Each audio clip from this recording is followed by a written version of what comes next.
The problem with science is they haven't explained why iron is magnetic. I've discovered that it's the nucleus that causes this ferromagnetism. And if you had a microscope that had a power of 20 trillion, then this is what the nucleus would look like. You see, actually, the protons in white and the neutrons in brown form a ring. And in fact, that's what causes ferromagnetism.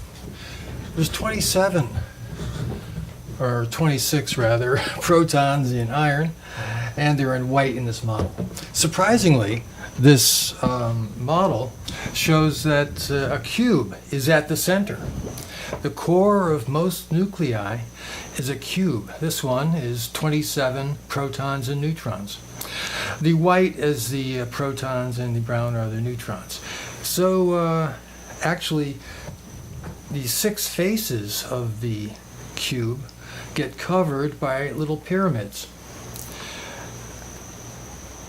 kind of like lithium with 3 protons, and that gets covered up.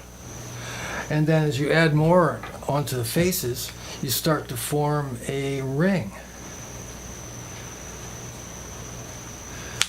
And that's just with 2 on it. After you get 5 put on there, you get this first loop, and then the final face of the cube can be covered by the final pyramid here, and you get 2 loops.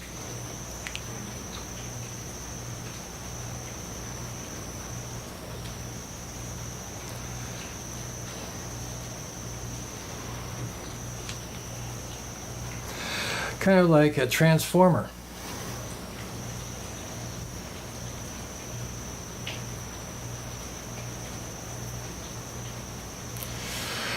And that's what causes ferromagnetism.